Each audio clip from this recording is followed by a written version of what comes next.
동안 잘 지내셨죠? 우리 옆에 계시는 분들과 한번 인사 나누겠습니다. 무더위에 건강하시기 바랍니다.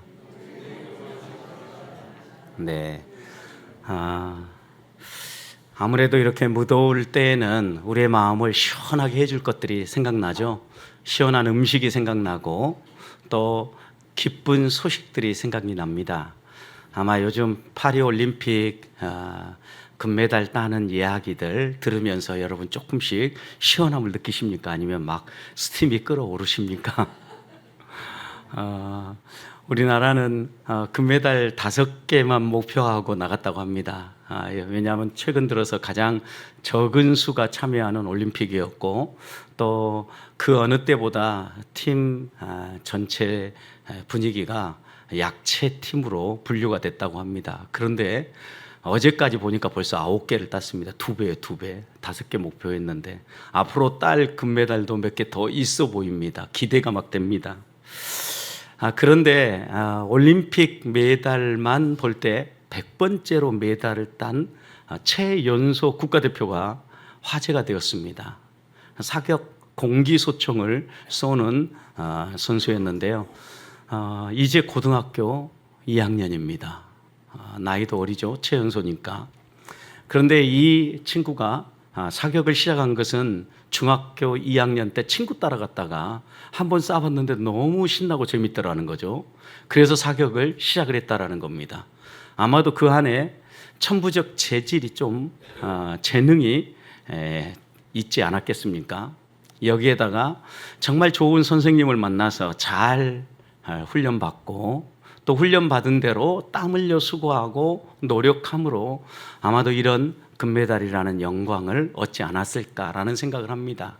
그런데 그가 처음 이 사격을 시작할 때 주변에 있는 사람들이 몇 가지 이야기를 했다고 합니다. 보통 중학교 들어가면서부터 시작을 하는데 2학년 말에 이렇게 따라가서 한번 쏴보고 시작을 했기 때문에 다른 사람보다 적어도 1년 내지 2년 뒤쳐져서 시작을 했다라는 거예요.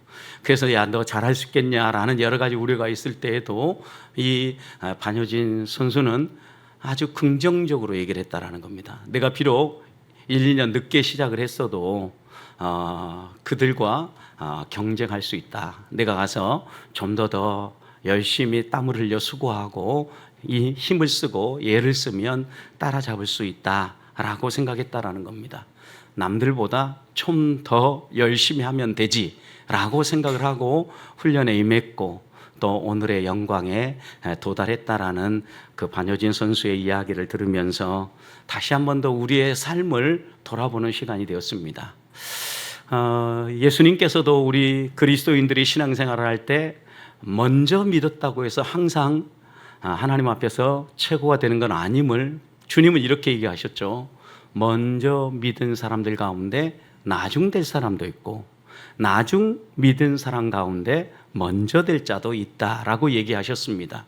그렇다면 우리가 언제 하나님을 믿고 언제 만나느냐 이게 중요한 게 아니라 오늘 내가 하나님을 어떻게 믿고 있느냐가 훨씬 더 중요하다라는 겁니다. 아마도 올림픽 경기를 통해서 꼭 메달을 딴 사람들만 주목받는 게 아니라 정말 메달 딸 거라고 생각했는데 고배에 쓴 잔을 마신 선수도 있지 않습니까? 그들은 낙심하지 아니하고 오늘은 내가 여기에서 멈춰섰지만 내일을 위해서 다시 힘써서 오늘 다시 훈련하며 달려가겠습니다라는 포부를 드러내는 선수들을 보지 않습니까? 그러니 오늘 우리가 어떤 마음을 먹고 하나님 앞에서 어떤 믿음의 길을 걸어가느냐가 매우 중요하다라는 겁니다. 출애굽은 정말 우리의 신앙생활에 있어서 매우 중요한 역사적 사건이기도 하고 우리가 묵상하면 묵상할수록 그 안에서 많은 영적인 교훈을 얻을 수 있는 하나님이 주신 놀라운 구원의 표징입니다. 여러분 특별히 출애굽의 절정이라고 얘기하면 아마도 10번째 재앙을 빼놓을 수 없을 겁니다. 그런데 우리가 한번 이런 추측을 해볼 필요가 있습니다. 하나님이 왜 첫 번째부터 9번째까지 재앙을 강도를 높여가면서 주시고 10번째 재앙을 주셨겠느냐라는 거예요. 어떻게 생각해 보면 한 번에 10번째 재앙을 처음 그냥 주셔가지고 한 번에 바로를 억압하고 또 바로를 설득하셨어도 가능했을 텐데 왜 하나님은 이렇게 하지 않으시고 9번의 재앙에 이어 10번째 재앙으로 이스라엘 백성을 구출했느냐라는 거죠. 시간적으로 본다면 이스라엘 백성들에게는 수고로운 시간이죠. 10번을 기다려야 되고, 또 모세로 본다고 하면 10번씩이나 바로를 찾아가서 이야기해야 되는, 어떻게 보면 불편한 자리를, 불편한 관계를 또 가서 계속해서 재앙을 선포하고 심판을 선포하는 모세의 마음이 결코 편하지 않았을 겁니다. 그럼에도 불구하고 하나님이 이런 방식을 선택한 이유는 무엇일까요? 사람이 변화되고 사람이 설득을 당하는 것은 한순간에 되어지는 경우도 있지만, 대체로 대부분의 사람들은요, 반복되어지는 말씀을 통하여, 반복되어 일어나는 일들을 통하여서 깨닫고 돌아서는 경우가 훨씬 많기 때문입니다. 적어도 처음 재앙부터 9번째 재앙을 통하여 그들이 믿고 있는 것을 하나님이 하나하나 꺾으시고, 또 하나님이 정말 원하는 게 무엇인가 그들의 생명을 이어가면서 압박해 왔기 때문에 그들은 이스라엘 백성을 풀어준 것이라는 말씀입니다. 여러분들, 10번째 재앙이 하나님께서 처음 난 것, 마지를 데려가는 재앙이지 않았습니까? 그런데 마지는 대표성의 원리를 가지고 있다고 그랬습니다. 애굽에 마지를 데려갔다는 것은 애굽의 모든 사람을 하나님이 데려갔다는 의미예요. 그러니까 지금 애굽의 모든 사람을 친 것과 같은 이 마지막 재앙은 불순종하고 하나님께 끝까지 대항하는 애굽과 바로를 하나님이 심판하신다라는 걸 분명히 보여주신 거고, 이스라엘 백성에게는 하나님께서 놀라운 은혜를 베풀어 주신 거죠. 어떤 은혜입니까? 하나님이 이스라엘 백성을 택하셨고 이스라엘 백성을 사랑하신다라는 증거를 보여주신 거죠. 그런데 이스라엘 백성이 10번째 재앙에서는요, 가만히 주저앉아 있지 않습니다. 하나님은 이 구원의 놀라운 은총을 베푸시면서 이스라엘 백성들도 무언가를 하게 하죠. 그게 뭐예요? 유월절 규례입니다. 여러분, 이스라엘 백성으로 하여금 하나님의 놀라운 구원의 은총을 누릴 수 있도록 이 유월절 규례를 주시는데, 1년 미만의 어린 양을 잡아서 그 피는 문 좌우 기둥과 임방에 바르고, 그 안에 가족들이 함께 모여서 이 유월절 어린 양을 쓴 나물과 그리고 무교병과 함께 먹으라는 거죠. 그리고 하나님이 떠나라고 명령할 때 그때 떠나라는 거예요. 이게 유월절 규례이지 않습니까? 그 전까지의 재앙은요, 이스라엘 백성이 가만히 있어도 하나님의 은혜가 임했고 하나님의 구원이 임했어요. 그런데 이 마지막 10번째 재앙은 하나님이 특별히 유월절 규례를 정해놓고 이스라엘 백성에게 이런 행동을 함으로 구원의 은총을 맛보게 하셨어요. 여러분, 그러니까 보세요. 이스라엘 백성의 이 유월절 규례를 통한 구원은 분명히 문 좌우 기둥과 임방에 발라진 그 피를 보고 죽음의 사자가 넘어갔어요. 13절 말씀처럼 내가 피를 볼 때 너희를 넘어가리라. 죽음의 사자가 분명히 그 피를 보고 넘어갔어요. 여러분, 그런데 생각해 보십시오. 피 때문에 구원받았습니까?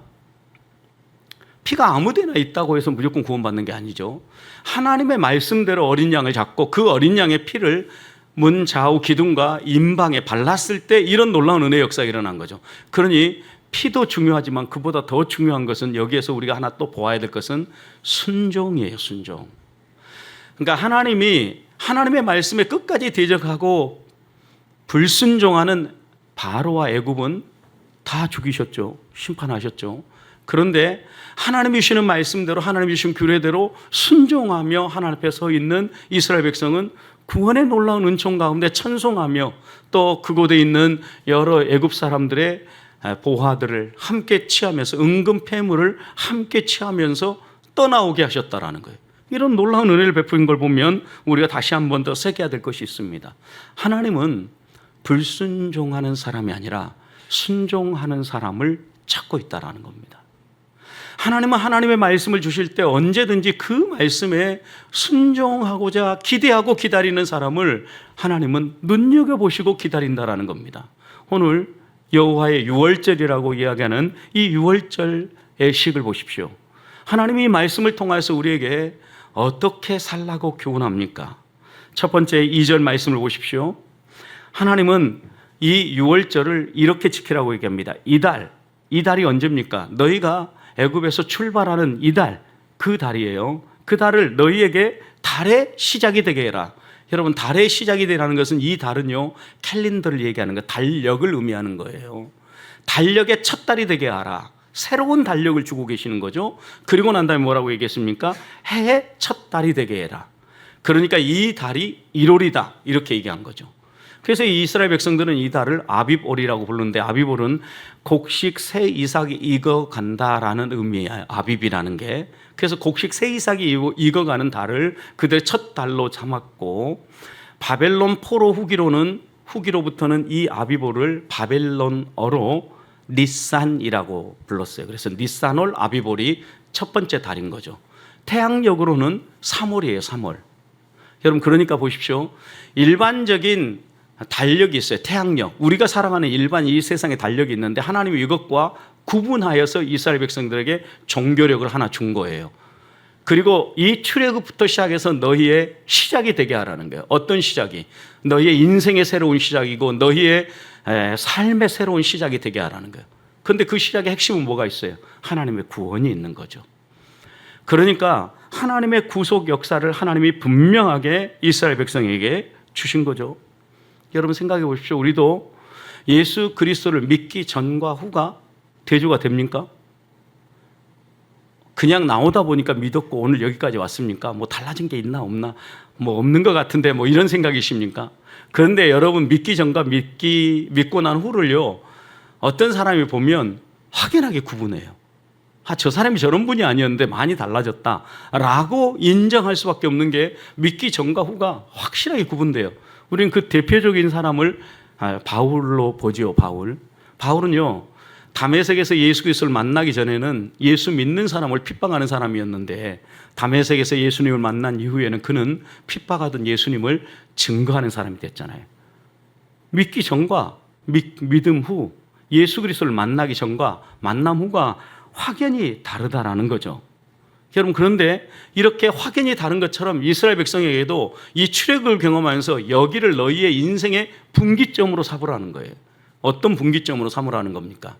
여러분, 예수 그리스도가 이 땅에 오심으로 역사의 분기점이 찍혔죠. 그래서 역사를 어떻게 얘기합니까? 예수 오시기 전, 예수님 오신 후, BC와 AD로 나누는 이유죠, 이게. 여러분, 분기점이 분명하게 짚어지는 것처럼 너희의 이 구원의 역사를 맛본 이 날을 너희의 인생의 확연한 분기점으로 잡아라.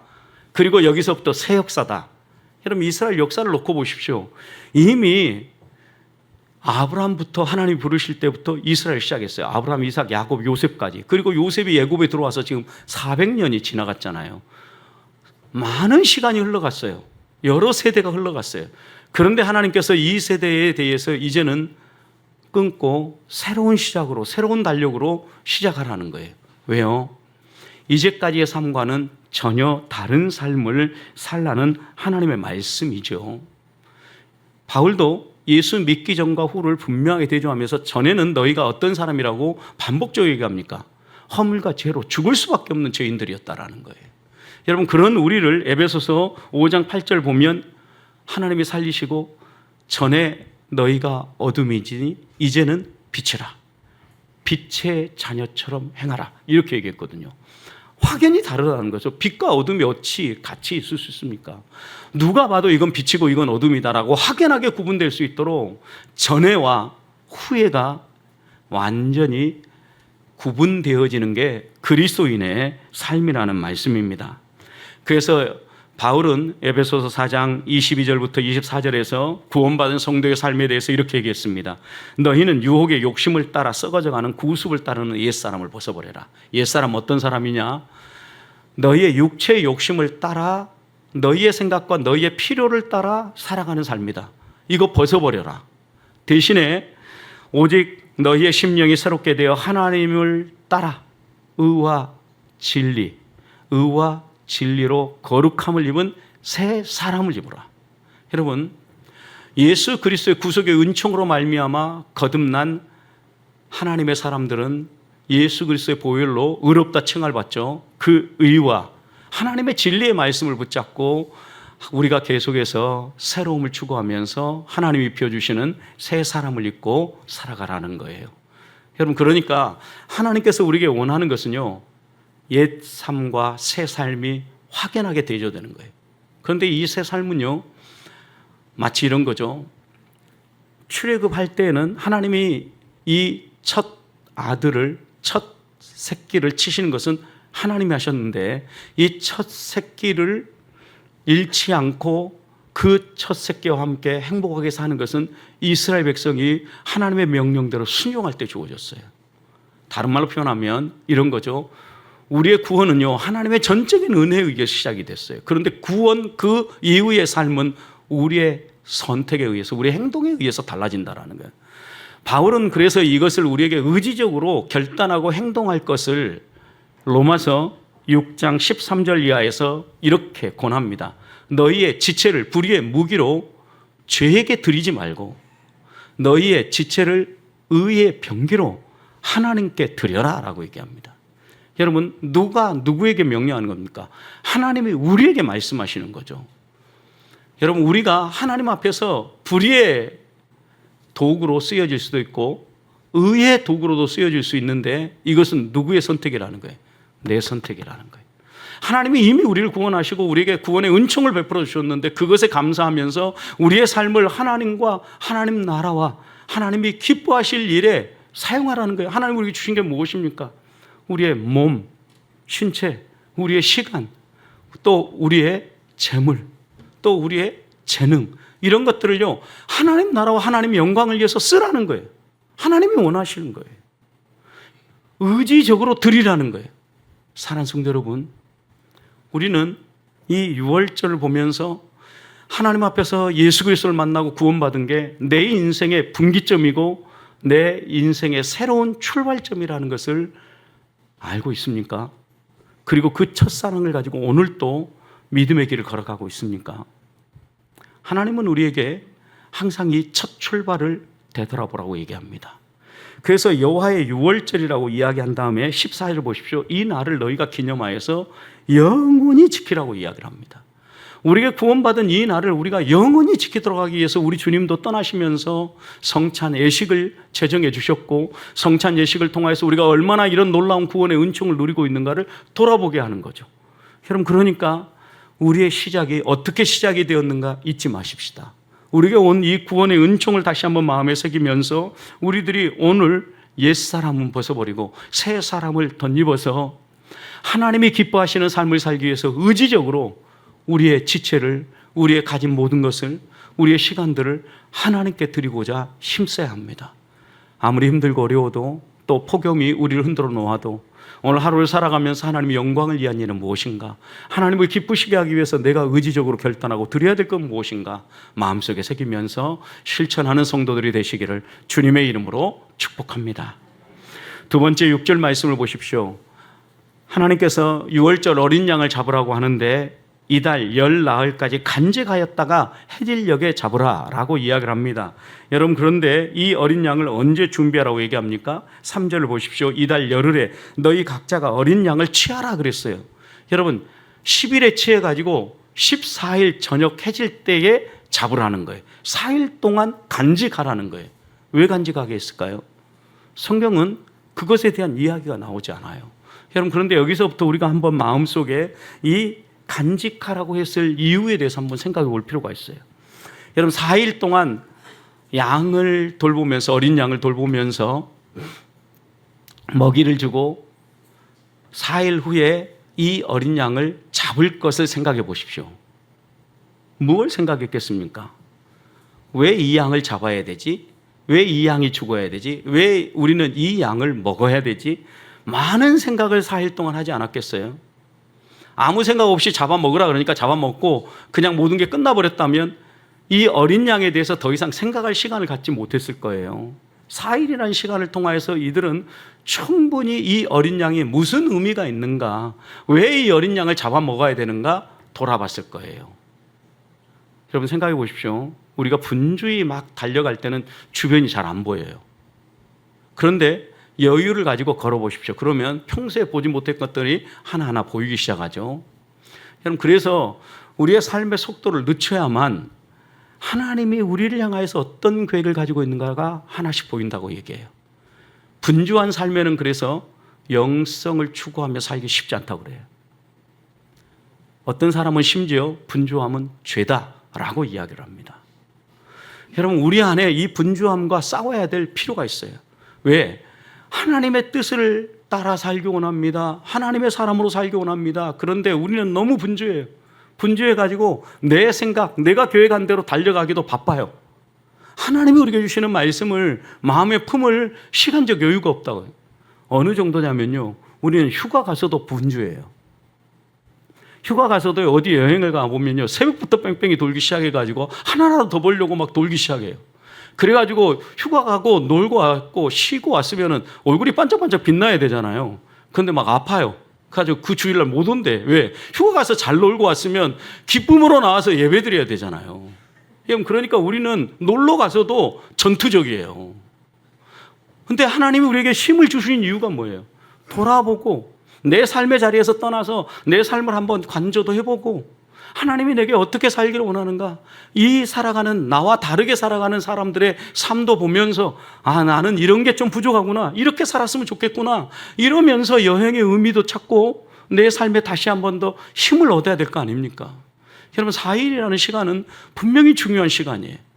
잡아야 될 어린 양과 함께 있으면서 또 생각해 보십시오. 이들이 했을 것이 무엇입니까? 단순히 여기에 간직하다는 것은 보관한다는 의미가 아니에요. 지키고 보호한다라는 거죠. 근데 이 어린 양이 어떤 어린 양입니까? 흠없는 어린 양이에요. 여러분, 흠이 없다라는 것은 하나님께 바치기에 아무런 문제가 없이 온전한 어린 양이라는 거죠. 그러면 이 4일 동안 잘 간직하고자 애쓰지 않았겠어요? 잘 지키고자 애썼겠죠. 그러면 이 4일은 어떤 4일입니까? 하나님 앞에서요, 구별되게 준비하는 4일이었을 거라고요. 더 이상 죄와 접촉하지 않고 오염되지 않도록, 또 이 어린 양이 어떤 사고나 어떤 아픔을 겪지 않도록. 왜? 하나님 앞에서 잡아야 되니까, 흠없는 어린 양이 돼야 되니까 정성껏 준비하고 또 보호했을 것이라는 말씀이에요. 그리고 난 다음에 해질녘에 잡았지 않습니까? 그리고 그 어린 양의 피를 문 좌우 기둥하고 임방에 발라서 죽음의 사자가 그들을 넘어가게 했던 이 유월절 예식을 통하여 우리가 다시 한 번 더 묵상해야 될 것은 뭐냐? 우리에게도 간직의 4일이 필요하다라는 겁니다. 이 간직의 4일은 뭐 하는 날입니까? 우리 자신을 되돌아보고 묵상하는 날이에요. 우리의 분주한 삶을 잠시 멈춰서고 나의 삶이 하나님의 말씀을 따라 바로 가고 있는가를 돌아보는 거예요. 그리고 불순종이 아니라 순종의 길을 걸어가고 있는가 돌아보는 거죠. 그리고 흠 없는 어린 양을 끝까지 지키고 보호했던 것은 하나님 앞에서 내 안에 있는 모든 허물들을 씻어내고 다시 한 번 더 거룩하게 다듬는 그런 간직의 4일인 거예요. 저는 우리 보배교회 성도들이 하나님 앞에서 이런 간직의 4일을 꼭 되찾을 수 있기를 소망합니다. 그래야 하나님 앞에서 출발한 이 6월절이 의미 있게 시작이 되어지고 세상 속에서 구별되게 하나님의 백성답게 살아갈 수 있기 때문입니다. 우리가 어떻게 허물과 죄로 죽을 수밖에 없었는데 오늘 이 자리에 있게 됐습니까? 묵상하면 묵상할수록 십자가와 예수 그리스도의 보혈을 묵상하지 않을 수 없지요, 여러분. 그래서 바울은 로마서 3장 23절부터 24절에 이렇게 얘기했습니다. 모든 사람이 죄를 범하였음에 하나님의 영광에 이르지 못하더니 우리 모두는 다 죽어 마땅한 사람이라고요. 여러분, 그러니까 오늘 1절도 어떻게 시작되는가 보십시오. 하나님이 모세와 이스라엘 백성에게 말씀을 주시는데 어디에서? 애굽 땅에서 줘요. 애굽 땅 어떤 곳입니까? 멸망받을 땅이잖아요. 심판의 대상이잖아요. 그런데 그곳에서 하나님이 살리시는 비결이 무엇이에요? 하나님의 말씀을 붙잡고 구별되게 사는 거죠. 여러분, 모든 사람이 죄를 범했기 때문에 애굽 사람이나 이스라엘 백성이나 똑같아요. 다른 점이 있다면 하나님이 택하셨다라는 차이점밖에 없는 거예요. 모든 사람이 죄를 범하여서 하나님의 영광에 이르지 못하고 죽을 위기에 있는 우리예요. 그런 우리에게 3장 24절 이렇게 얘기합니다. 예수 그리스도 안에 있는 속량으로 말미암아 하나님의 은혜로 값없이 의롭다 하심을 얻었느니라. 여러분, 예수 그리스도가 우리를 대신하여 십자가에 죽으심으로 우리의 죄가 깨끗하게 씻어졌고 속량되어졌고 한 푼도 안 갚아도 되도록 하나님이 우리를 말끔히 씻으셨고, 그 하나님의 속량과 함께 하나님이 우리에게 베푸신 은혜로, 그 은혜가 뭐예요? 이런 속량이 믿어지게 하는 은혜예요. 하나님의 은혜로 값없이 우리가 어떤 대가도 치르지 않냐고 전적인 하나님의 은혜로 의롭다 하심을 주셨다라는 거예요. 이 놀라운 구속의 은총을 우리가 분주한 가운데서 잠시 멈춰 서서 묵상할 수 있어야 돼. 그러면 하나님 앞에서 내가 어떻게 살아야 될지, 오늘을 내가 어떻게 하나님 앞에 헌신해야 될지 답이 나오는 거죠. 이게 출애굽한 하나님의 새 백성의 삶이에요. 저는 우리 보배교회 성도들이 한 주간 살아갈 때 구원받은 하나님의 백성답게 예수 그리스도를 간직하고 십자가의 보혈과 구속의 은총을 간직하고 구별되게 사시기를 주님의 이름으로 축복합니다. 세 번째 11절 말씀을 보십시오. 하나님은 이스라엘 백성들에게 먹는 규칙도 정해주십니다. 너희가 먹을 때 이렇게 먹을지니 허리에 띠를 띠고 발에 신을 신고 손에 지팡이를 잡고 급히 먹으라. 여러분, 먹는데 어떻게 먹으라고요? 급히 먹으라. 하나님이 어떤 걸 먹으라고 할 때 이렇게 막 빨리 막 먹으라고 재촉하는 게 별로 없어요. 근데 여기 급히 먹으라는 것은요, 빠르게 먹으라는 시간적 이런 부탁도 있는데 더 중요한 의미가 더 하나 있어요. 허리에 띠를 띠고 발에 신을 신고 지팡이를 잡는다라는 것은요, 하나님이 말씀하시면 언제든지 순종한 준비를 하고 먹으라는 거예요. 급히 먹으라는 이 말씀 속에는요, 순종할 준비를 하고 먹으라는 의미가 더 강하게 있다라는 거 여러분 잊지 마십시오. 여러분 생각해 보십시오. 하나님께서는요, 얼마나 이스라엘 백성에게 자상하게 이 6월절 예식을 준비하게 하냐면, 어린 양 준비할 때 어떻게 준비하라고 했습니까? 4절 보십시오. 무엇에 따라서 준비하라고 했어요? 가족 수에 따라서 준비하라고 했어요. 여러분, 근데 가족 수를 따져보니까 양 한 마리에 잡기에는 우리 가족이 너무 적어. 그럼 어떻게 하라는 거예요? 이웃 부르라는 거예요. 이웃과 함께 그 집에서 함께 한 마리를 잡으라는 거예요. 여러분, 그런데 사람 수에 따라서 하라니까 한 사람당 500g 일반적이지, 10사람이니까 5kg 잡아야 되겠네, 이렇게 생각하고 잡지 말라고 얘기해요. 그 다음 여러분, 이어지는 말씀을 보십시오. 하나님께서 각자 수를 판단하되 또 하나 변수가 있는데 뭘 따지라고 합니까? 얼마나 먹는지, 먹는 양을 따지라고. 그러니까 각 사람이 먹는 양에 비례해서, 예를 들어서 어떤 사람은 500g 먹는 사람도 있지만 300g으로도 충분한 사람이 있거든요. 그러면 그것에 비례해서 준비하라는 거예요. 여러분, 왜 이렇게 준비하라고 했을까요? 왜? 하나님이 단순히 우리를 배려해서 이렇게 얘기한 것도 있지만, 여러분 6월절 어린 양을 잡았어요. 그런데 이제 먹어야죠. 먹는데 8절 보시면 이 고기를 어떻게 먹으라고 얘기합니까? 구워 먹어라 얘기해요. 구워 먹어라. 근데 어느 정도 하나님이 명확하게 구워 먹으라는 걸 얘기하냐면, 하나님 말씀대로 사는데 9절, 이렇게 먹는 건 구워 먹는 거 아니다 그랬어요. 이렇게 먹는 게 뭐예요? 날 것으로 먹는 거. 또 어떻게 먹는 거? 물에 삶아 먹는 거. 이건 구워 먹는 거 아니야. 구워 먹는 거 불에다 구워 먹어라. 아마도 이제 이것에 대해서 해석하는 사람들은 그 당시 이방 종교의 일반적 습관은 날 것으로 많이 먹었대요. 그리고 또 애굽 사람들은 삶아서 고기를 많이 먹었답니다. 그래서 애굽과의 단절을 의미하는 의미에서, 이방 관습과 단절을 의미하는 의미에서 하나님께서 구워 먹으라 했다라고 얘기를 해요. 그리고 또 어떤 학자들은 날 것으로 먹으면 피채 먹게 되죠. 피, 생명 있잖아요. 피채 먹지 못하도록 하셨고, 또 하나님께서 이런 애굽의 우상을 숭배하는 문화와 단절하게 하기 위해서 이렇게 하셨다라는 것을 일반적인 해석들을 많이 합니다. 여러분, 그러나 이것과 함께 생각해 보십시오. 다 먹었어요. 먹었는데 아침에 혹시 남은 것이 있으면 어떡하라고요? 불에 태우라는 거예요. 근데 어떻게 먹으라고 얘기합니까? 머리부터 어디까지? 다리까지. 이 말의 의미가 뭐예요? 양 한 마리 잡았으면 머리부터 다리 끝까지 다 먹으라는 거죠. 심지어 속에 있는 뭐도 먹으라고 했어요? 내장도 구워 먹으라고 그랬어요. 그러니까 다 처리해서 버림없이 다 먹으라는 거죠. 여러분, 그래서 이 모든 걸 다 먹을 걸 계산하면서 양을 잡았어요. 그런데 먹고 났는데 고기가 남았어요. 그럼 불 태우라고 그랬는데, 여러분 생각해 보십시오. 이렇게 계산했는데 여러분 보통 주부들 밥 해보면 어떻습니까? 남아요, 안 남아요? 약간 남아도 거의 비슷하게 맞아떨어지죠. 계산을 하면. 왜? 5인분 준비했는데 5사람이 먹고 나면 남더라도 조금 남아야 되잖아요. 거의 다 먹어야 정상이잖아요. 여러분, 가족들이 함께 그 안에 모여서 잡고 먹었어요. 그런데 갑자기 양이 많이 남았어. 그러면 무슨 일이 벌어진 거예요? 누군가 안 먹은 거죠. 누군가 안 먹은 거잖아요. 그러니까 남았지. 그러면 여러분 어떤 일이 벌어질까요? 그 사람 죽어요. 왜? 이 안에 없다는 얘기거든. 다른 데 어디 가 있으면 여기에 이 이스라엘 백성들의 수를 판단하고 양을 준비하면서 함께 먹고 남은 것이 없도록 하라는 이 말씀 속에는요, 이스라엘 백성을 향한 배려가 들어있는 거예요. 서로의 수도 계산하고 이렇게 다 했는데 빠짐없이 참여하게 만들고 모든 사람들이 이 구원의 은총을 또 하나님이 주시는 이 구원의 식사를 함께 할 수 있도록 하나님의 은혜에 소외되는 사람이 없도록 다 돌아보고 다 챙겨라, 이렇게 말씀하신 거라는 거죠. 그리고 난 다음에 그걸 먹을 때 자세도 언제든 하나님 말씀하시면 그 말씀에 순종할 수 있도록, 여러분 옷이 팔랑거리지 않도록 끈으로 딱 묶어라. 그리고 일반적으로 신발을 신지 않았는데 실내에서 신발을 신고 있으라는 거예요. 언제든 하나님 말씀은 뛰어나갈 수 있도록 순종할 준비를 하라는 거죠.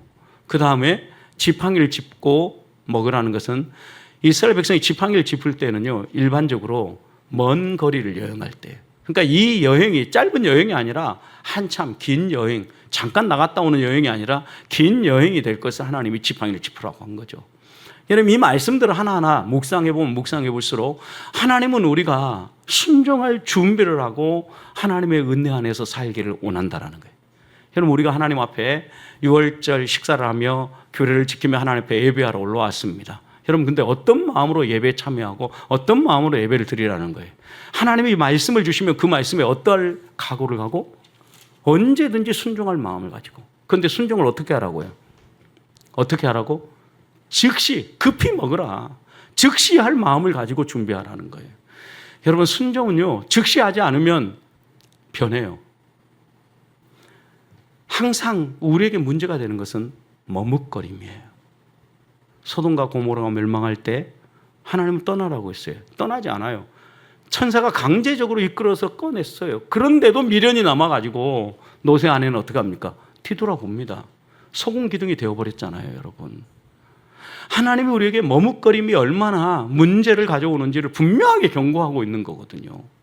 그래서 하나님은 여기에 6월절 양 잡아먹을 때도 급히 잡아먹는데, 우리에게 이 말씀을 통해서 다시 한번 교훈하는 것은 하나님이 우리에게 무슨 말씀을 주시든지 순종한 마음을 가지고 옷도 여미고 언제든 달려갈 준비를 하고 하나님의 말씀에 순종할 마음을 가지고 살라라는 말씀입니다.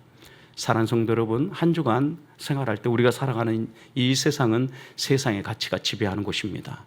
이곳에서 때때로 멈춰서서 하나님의 말씀을 간직하고 묵상하면서 내 안에 있는 모든 더러운 것들을 뽑아버리고 하나님이 말씀하시면 언제든지 순종하고자, 순종하되 즉시 머뭇거리지 않고 즉시 순종하고자 하나님 앞에서 다짐하고 한 주를 살아가는 성도들이 되시기를 주님의 이름으로 축복합니다.